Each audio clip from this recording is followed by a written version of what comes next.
Saudara sekalian, selamat pagi. Terpujilah Tuhan yang memelihara dan menolong kita semua. Hari ini saya ingin mengawali sebuah renungan mendasari berbagai aktivitas kehidupan sepanjang hari. Saya beri tema iman dan tertib kehidupan. Teksnya diambil dari Kisah Rasul pasal 3 ayat 1 sampai 10.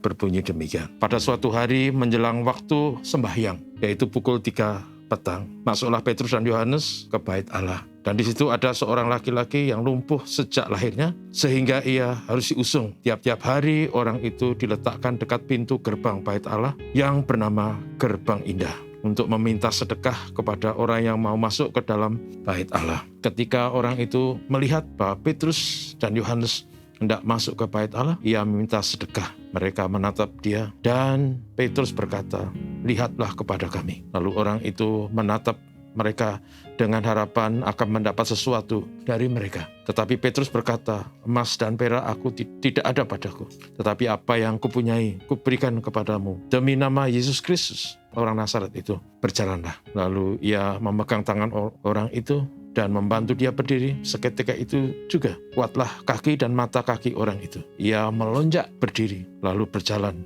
ke sana kemari dan mengikuti mereka ke dalam bait Allah, berjalan dan melompat-lompat serta memuji Allah. Seluruh rakyat itu melihat dia berjalan sambil memuji Allah. Lalu mereka mengenal dia sebagai orang yang biasanya duduk meminta sedekah di gerbang indah bait Allah, sehingga mereka takjub dan tercengang tentang apa yang telah terjadi padanya. Saudaraku, cerita yang kita baca ini adalah peristiwa setelah Roh Kudus dicurahkan, dan kemudian pada hari itu orang-orang yang percaya, termasuk para rasul, tinggal di Yerusalem. Tentu saja karena memang mereka perlu koordinasi, memikirkan berbagai hal ke depan supaya gereja yang diamanatkan Tuhan Yesus bisa diwujudkan. Mereka sangat antusias untuk hidup dan melakukan banyak hal demi dan untuk pekerjaan Tuhan.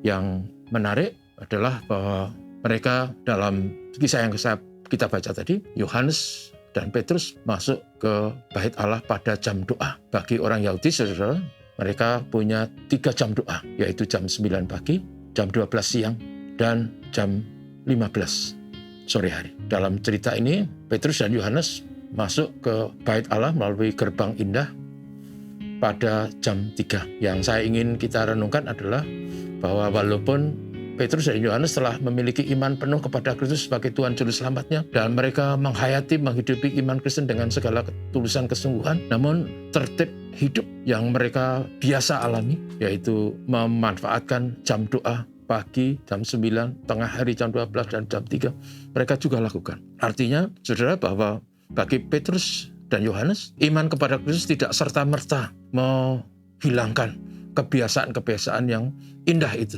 yaitu berdoa, karena memang berdoa adalah bagian dari iman. Berdoa bahkan diajarkan Tuhan Yesus sebagai sesuatu yang sangat penting untuk mengkomunikasikan berbagai hal kepada Tuhan yang Maha Tinggi. Yang kemudian menjadi renungan kita adalah bahwa dalam kekristenan, saudaraku, iman perlu dibangun, tapi disiplin yang baik, disiplin hidup yang baik, tata tertib hidup yang baik, itu harus dipertahankan.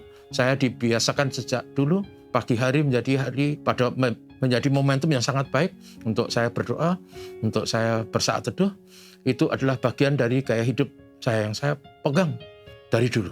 Dan menurut saya akan sangat indah kalau kita bisa punya tertib hidup seperti itu. Pagi hari adalah waktu yang sangat indah. Kita sehat, segar, pikiran dan hati kita belum begitu banyak diracuni oleh berbagai persoalan hidup. Dan kita bisa membawa sembah, bakti, hormat, dan pujian kita, doa kita kepada Tuhan yang Maha Tinggi. Demikian juga pada malam hari. Akan sangat indah kita bisa membawakan syukur dan terima kasih karena hari itu kita lewati. Apapun warnanya, Tuhan sudah menolong kita. Maka layak itu menjadi kebiasaan yang baik. Saudara, juga pasti ada momentum penting yang dalam hidup kita lakukan. Misalnya pada saat ada pergumulan-pergumulan, kita mengambil disiplin di siang hari, di kapanpun, mengkhususkan untuk berdoa. Saudaraku, ini yang saya maksud, iman kepada Tuhan. tapi juga tertib hidup yang harus dipelihara. Karena iman dan tertib hidup itu berkat untuk kita. Seperti kita teladani dari Petrus dan Yohanes. Tuhan memberkati kita. Mari kita. Terima kasih Tuhan Yesus. Kami diajar untuk pegang teguh iman.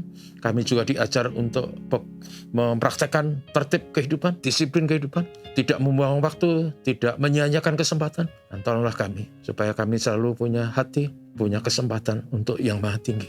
Untuk kami berinteraksi, berkomunikasi, menyembah dan beribadah. Tuhan tolong kami semua Bapa dalam aktivitas hari ini. Ini doa kami. Amin. Selamat pagi.